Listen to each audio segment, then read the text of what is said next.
Sebagaimana kita bahas pada pertemuan sebelumnya, yaitu tentang a'dzarus shalah, uzur-uzur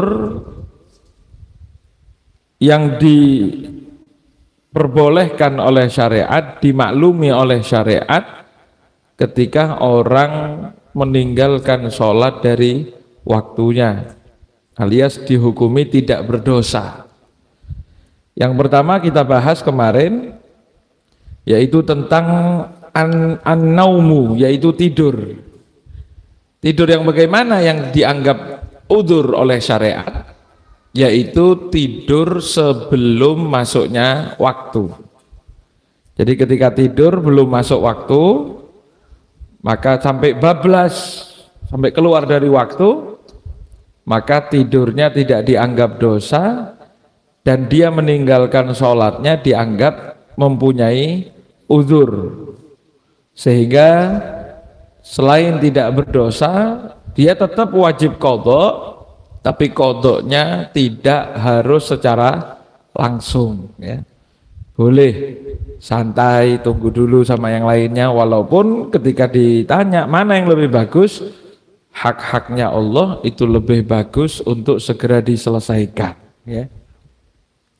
Ataupun tidur setelah masuknya waktu, tetapi dia yakin dia sudah niat akan sholat, cuma karena ngantuk tidur dulu, tapi dia yakin akan bangun sebelum keluar waktu, dan memang adatnya dia bangun biasanya. Kok ternyata dia tidur sampai bablas, sampai lewat dari waktu yang ditentukan oleh syariat, maka hukum tidurnya itu tidak berdosa. Dan juga ketika dia meninggalkan sholat dikatakan meninggalkan dengan uzur, berarti meninggalkannya tidak berdosa. Sebaliknya ketika dia tidurnya setelah masuknya waktu dan tidak yakin akan bangun, ataupun jelas pasti lewat bablas, maka hukumnya pertama tidurnya merupakan dosa. Jadi dia mokso tetap tidur itu dosa, walaupun nanti setengah jam lagi bangun, walaupun 5 menit lagi bangun terus sholat, tidurnya terhitung dosa. Kemudian apabila ternyata bablas, maka dia dihukumi orang yang meninggalkan sholat tanpa uzur, sehingga selain dia wajib qadha, dia dapat dosa meninggalkan, dan juga qadhanya sholat itu harus secara langsung, dalam artian semakin ditunda maka detik-detik yang ditunda olehnya tanpa melaksanakan qadha tersebut dihitung dosa ya. Itu penjelasan yang kita jelaskan kemarin, dan juga kita sempat membahas bagaimana hukumnya bangguni orang yang sedang tidur untuk sholat ya. Kemarin sudah kita jelaskan, bangguni orang sholat itu kadang-kadang wajib, kadang-kadang sunnah ya. Selain banguni untuk sholat, juga ada beberapa orang yang sunnah untuk membanguni orang tidur karena beberapa sebab yang kita jelaskan kemarin ya. Hadirin rahimakumullah, wasani, dan yang kedua daripada udzur-udzurnya sholat ya, udzur-udzur sholat diantaranya apa lagi? Yang kedua an-nisyan, yaitu lupa. Jadi kalau sudah lupa itu masuk udzur. Tapi lupa ini gimana yang dibilang lupa dimaklumi oleh syariat? Lupa yang tidak muncul yang munculnya bukan gara-gara hal yang haram atau yang makruh. Jadi kalau ternyata masuk waktu, oh yes, duhur, sik maring ini tak sholat, kemudian ngelakoni sesuatu sampai lupa akhirnya sholat, ya sampai keluar dari waktu, ya Allah durung sholat. Lah, kalau dia meninggalkan sholatnya itu gara-gara sesuatu yang dilarang oleh Allah, baik yang haram ataupun yang makruh, maka hukumnya bukan udzur, bukan udzur. Tapi kalau dia melakukan sesuatu yang mubah ataupun yang apalagi yang bagus, yang sunnah, kok ternyata lupa sampai keluar waktu, itu yang dinamakan lupa yang dimaklumi oleh syariat. Seperti contoh orang duhur, Allahu Akbar, Allahu Akbar. Lah ketika adzan itu langsung niato, ya saya mau salat, tapi sik mari ngene sik nutukno kora-kora mungkin nggih ibu-ibu, oh mau menyelesaikan nyuci baju dulu beb sebentar, oh mau menyelesaikan yang seperti itu, walaupun misalnya ternyata lupa sampai bablas waktu sholat, itu uzur, tidak ada masalah kalau yang dikerjakan bukan hal yang dilarang, baik yang makruh atau apalagi yang haram.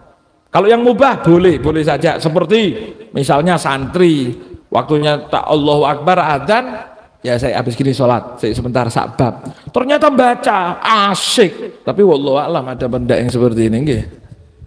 Asik melupa baca kitab terus sampai Allahu Akbar, ya Allah asar lah, bablasnya dia, lupanya dia kalau belum sholat itu tidak dosa karena termasuk udurnya sholat. Berarti ketika dibilang udur dia harus kodoknya tidak harus langsung ya. Tapi kalau ternyata dia itu mau sholat, apalagi tidak ingat sama sekali mau sholat, ternyata dia lakukan hal-hal yang dilarang oleh Allah Subhanahu wa Ta'ala, baik yang dilarang itu dengan haram ataupun yang makruh, maka bablasnya dia dalam melaksanakan sholat itu tidak dikategorikan udzur. Mari adzan, oh ya sik mari ngene salat. Ternyata sik ayo wis sak ronde lagi, satu ronde lagi. Ronde apa maksudnya? Kartu judi, Pak. Iya salat. Lah kok terus bablas? Ini ndak ngomongno judinya jelas haram, nggih. Judinya jelas haram.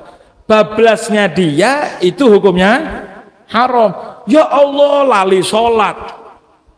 Ini jangan heran Pak sampean. Jangan heran sama orang-orang yang begini. Ada orang-orang itu yang dalam hal-hal tertentu merasa itu dosa, tapi yang haram lain biasa, ndak ngerasa dosa.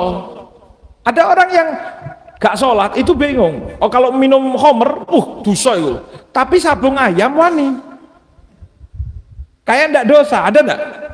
Kan banyak yang begitu nggih. Orang kalau ngomong no minum khamr dosa, ngomong no makan babi, hati-hati makan babi, jangan haram niku. Tapi pacaran berani, zina berani, apa bedanya sama yang tadi itu, Pak?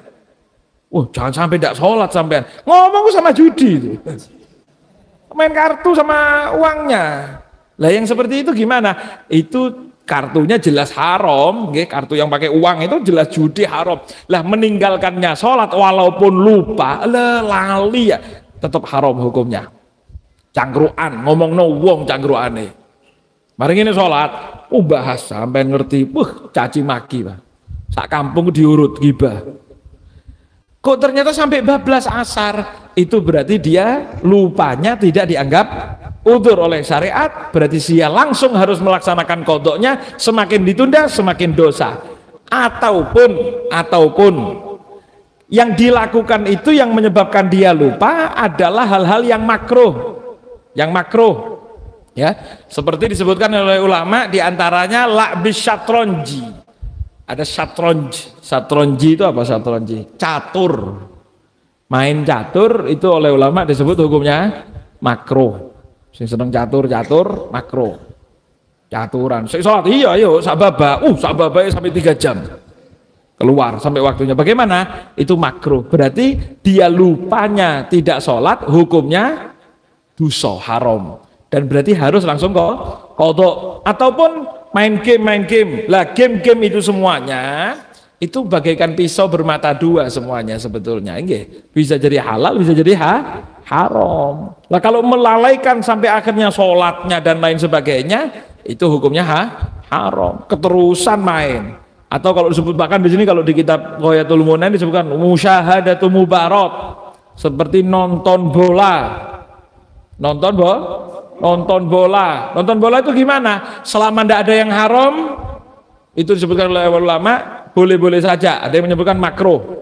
Ya, lah kalau ternyata itu dikerjakan sampai akhirnya lupa sholat, hukumnya haram, dosa. Kalau nonton bolanya ada penonton perempuan, syuting biasanya malah yang ayu-ayu di syuting, dada haram nih Pak, sudah urusan haram. Lah kalau yang seperti itu hukumnya haram, kalau bablas juga haram ya. Kalau bablas juga haram dan juga harus langsung qadha. Ya, jadi intinya ketika hal-hal itu adalah hal yang makruh yang bisa melalaikan sesuatu dari Allah Subhanahu wa taala, disebutkan oleh ulama itu hukumnya makruh, dan kalau ternyata dia bablas gara-gara hal tersebut maka tidak dikategorikan lupa yang masuk dari kategori udzur syariat ya. Nah, ada satu hal yang juga penting hadirin rahimakumullah ya. Ada satu hal yang penting apa? Man dakhala alaihi waktu sholah walam ya'zam ala fi'liha thumma nasiyaha hatta kharajal waqt fa innahu ya'sam mutlaqon. Yang tadi dibilang lupa tadi itu syaratnya dia memang sudah niat akan mengerjakan. Jadi kalau sampean masuk waktu sholat niat dulu mau mengerjakan, sebab nerusno nyangkul, sebab mau ini monggo tidak ada masalah, tapi niatkan akan mengerjakan sholat. Tapi kalau ada orang yang mulai adzan gak ngurus sholat blas, lupa sampai keluar waktu, itu tidak uzur, itu hukumnya dosa. Kenapa? Karena dia belum kepingin sholat, belum niat sholat. Lah kalau sudah azem tekad untuk sholat ternyata lupa gara-gara ngerjakan sesuatu dua hal, maka itulah yang tidak ada masalah ya. Jadi setiap adzan, dengar adzan atau sudah masuk waktu sholat harus langsung niat untuk sholat, tekad untuk sholat. Perkara tidak bisa langsung masih tidak ada masalah ya. Cuma yang terbagus yaitu sholat di awal waktu. Insya Allah pada pertemuan berikutnya kita jelaskan tentang masalah sholat di awal waktu. Dan juga ada hal-hal hadirin rahimakumullah ya perlu dijelaskan. Di beberapa akan kita jelaskan. Sholat itu yang paling afdol adalah awal waktu. Tapi kadang-kadang orang yang mokso sholat awal waktu itu tidak lebih afdol daripada yang nunda dulu sebentar. Sholat jam 12 sama sholat jam 1, mana yang lebih afdol? Jam 12 jelas ya, lebih afdol yang jam 12. Kadang-kadang ada keadaan-keadaan yang kita ini disunnahkan oleh syariat sholatnya nanti saja jam 1, sholatnya nanti tunda dulu, selesaikan yang ini dulu. Ada 27 keadaan. Makanya orang kalau pakai ilmu itu begitu, jangan langsung salahkan. Saya pernah pengajian, Pak, tengah-tengah pengajian begini ngaji, waktunya adzan langsung dikomati, tengah-tengah ngomong, Allahu Akbar, asyhadu an la ilaha illallah. Ini jamaah bingung. Kata jamaah akhirnya ngomong, Beb, memang itu begitu deh, Beb. Memang wis lagunya sudah, Beb. Ketika saya tanya kenapa Pak kok sampean ke susu? Sholat awal waktu, Beb. Ya itu, tidak ngaji ya begitu Pak. Ada 27 keadaan bahkan disebutkan ulama dalam kitab Bugyatul Mustarsyidin. 27 keadaan yang kita disunnahkan untuk nunda waktu awal sholat kita untuk mengerjakan hal tersebut. Di antaranya contohnya orang yang nemeni orang sakit. Orang sakit itu kalau tidak ada konconya bingung. Itu sampai koncon di dhisik. Allahu Akbar, tinggal masjid. Iki bingung, Mas banyu, ndak terus. Awal waktu itu bukan hebat, bodoh, karena tidak ngaji. Itu gunanya ngaji. Jadi hal-hal yang kita anggap itu hebat ternyata malah salah. Jadi seperti itu hadirin rahimakumullah. Ya, coba bayangkan tengah-tengah ngaji, ngaji ini ngaji fikih, langsung sikat Allahu Akbar, lama itu namanya, bukan hebat. Kalaupun kita tunggu, itu intidharus sholah ba'da sholah dengan hal-hal yang bagus, hitungan pahala terus ini. Enggak lagi maksiat ini. Lagi ngaji sikat Allahu Akbar awal waktu. Wah. Iya Pak, sampean kurang ngaji. Ngaji, dolane kurang adoh. Mainnya kurang jauh itu dalam masalah hukum. Ya ngaji, makanya gunanya ngaji seperti itu. Nggih, mudah-mudahan ada manfaatnya nggih. Mudah-mudahan istiqomah, mudah-mudahan panjang umur, sehat walafiat, bisa terus kemudian kita mendapatkan hidayah untuk selalu ngaji. Amin ya rabbal alamin. Sallallahu alaihi wasallam Muhammadin wa ala alihi washabbihi wasallam walhamdulillahi rabbil alamin.